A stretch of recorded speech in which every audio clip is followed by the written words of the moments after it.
Assalamualaikum warahmatullahi wabarakatuh. Selamat pagi anak-anakku kelas 8 semua. Semoga kalian tetap semangat dalam melaksanakan tugas kalian, yaitu belajar. Meskipun pembelajaran kita masih tetap seperti yang kemarin. Hari ini kita masuk ke dalam materi wilangan telu, yaitu tentang wawancara utawa wawan rembug. Silahkan dipersiapkan LKS-nya beserta buku catatan atau buku tugasnya. Silahkan dicatat. Apabila ada yang kurang dimengerti, silahkan ditanyakan. Silahkan dibuka LKS-nya halaman 34.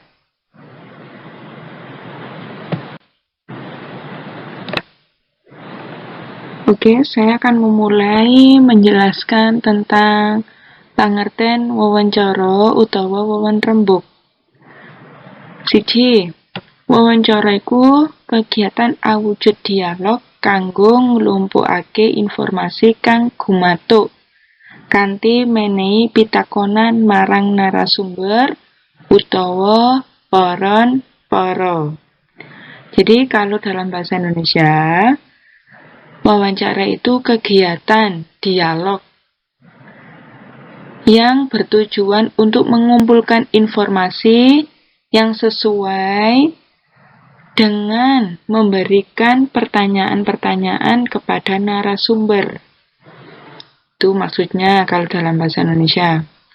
Yang kedua, atau yang keloro iku, wawancara yaiku kegiatan tanya jawab atau dialog antarane pewawancara lan narasumber.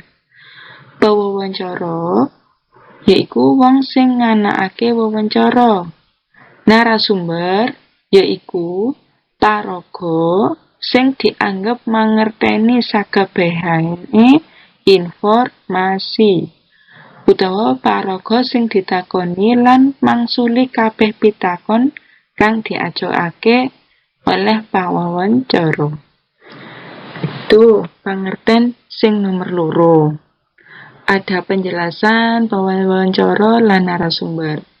Pawawancara iku wong sing nganakake wawancara. Narasumber paraga utawa wong sing dianggep mangerteni sakabehe informasi, utawa paraga utawa wong sing ditakoni lan mangsuli kabeh pitakon kang diajokake. Jadi narasumber itu orang yang mengerti semua informasi yang dibutuhkan oleh pawawancara atau penanya kalau dalam bahasa Indonesia. Terus narasumber juga diartikan sebagai orang yang ditanya dan bisa menjawab semua pertanyaan yang ditanyakan oleh pewawancara tadi itu.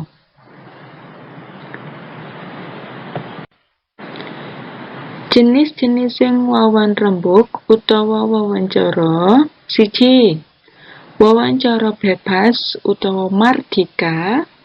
Loro, wawancara terpimpin utawa kapimpin. Telu, wawancara individual utawa mandiri. Papat, wawancara kelompok, wawancara tertutup, wawancara konferensi, lan wawancara terbuka utawa binuka. Semua penjelasan jenis-jenis wawan rembug bisa dibaca di LKS. Oleh sebab itu, saya tidak menjelaskan atau menuliskan pengertian jenis-jenis wawan rembug supaya kalian membaca di LKS.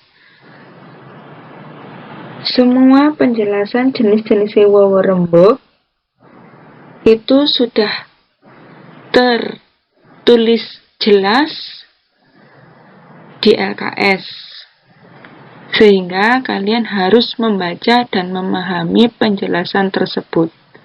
Kalau ada pertanyaan, atau penjelasan yang kurang dimengerti, silakan dicatat, kemudian langsung ditanyakan melalui Japri boleh, di grup juga boleh.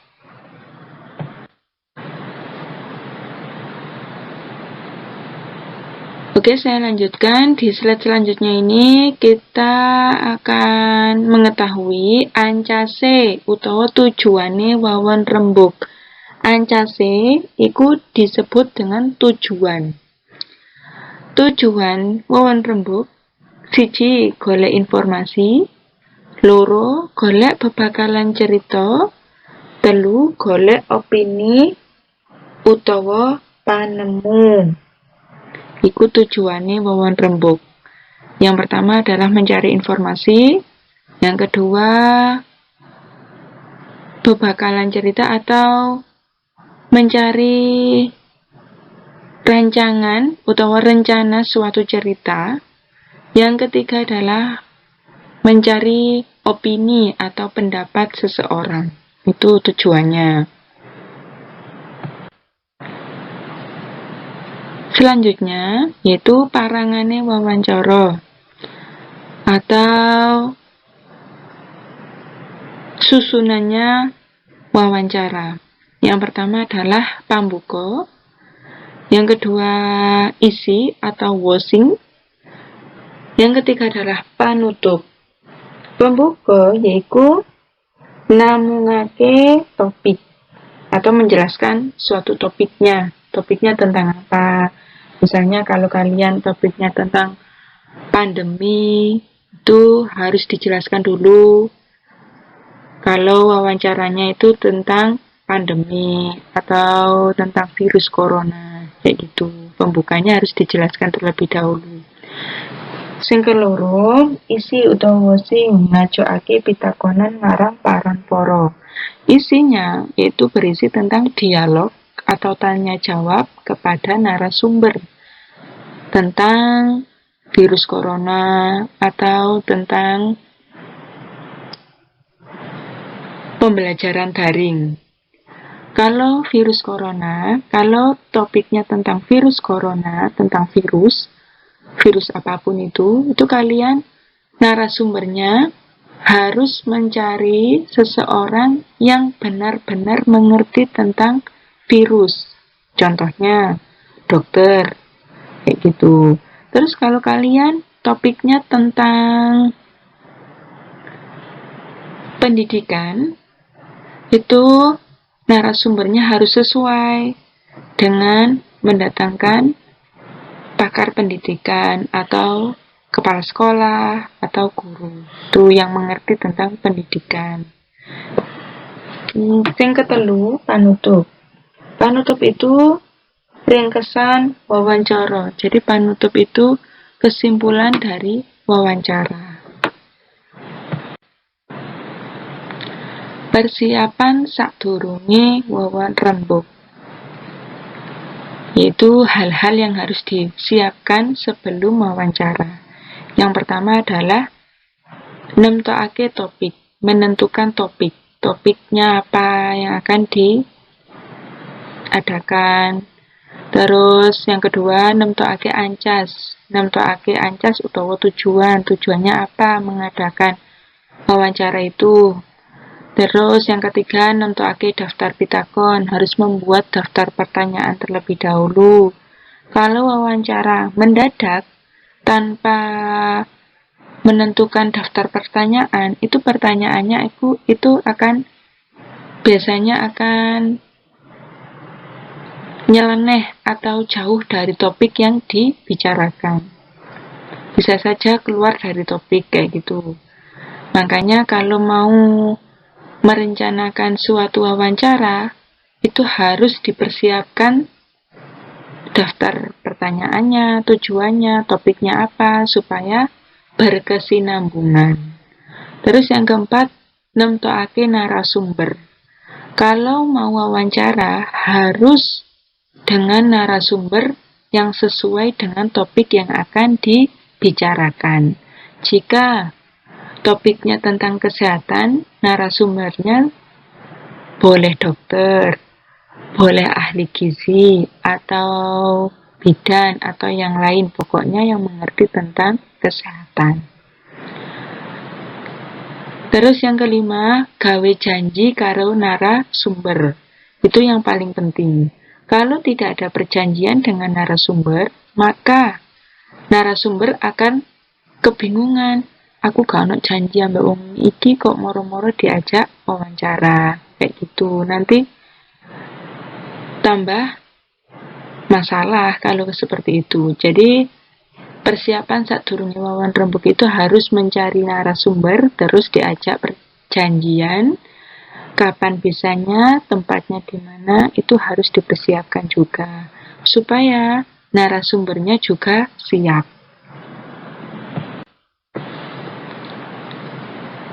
Oke, kita mlebu ing slide selanjutnya iki, yaiku tentang bab atau unsur-unsur sing kudu digatekake sadurunge wawancara. Siji, nemtokake ancas utawa tujuan. Tujuannya apa harus ditentukan. Sing keloro, nemtokake narasumber. Narasumbernya siapa? Harus sesuai topiknya. Telu, nyiapake materi kang arupa daftar pitakon. Materinya yang berupa daftar pertanyaan harus sudah siap sebelum wawancara iku dilaksanakno. Papat, nemtokake panggonan lan wektu. Harus menentukan tempatnya di mana, waktunya kapan. 5, nindakake wawancara kanthi nggunakake daftar pitakon kang wis disiapake. Sing kelima iku melaksanakan wawancara dengan menggunakan daftar pertanyaan sing wis disiapake tadi itu. 6, nyatet utawa ngrekam katerangan kang wigati utawa teliti saka narasumber. Jadi, jawaban dari narasumber dari pertanyaan-pertanyaan yang sudah ditanyakan itu dicatat atau direkam dengan teliti, dengan penuh perhatian, agar apa yang disampaikan oleh narasumber bisa dijelaskan lagi kepada orang lain, kayak gitu, dijadikan laporan.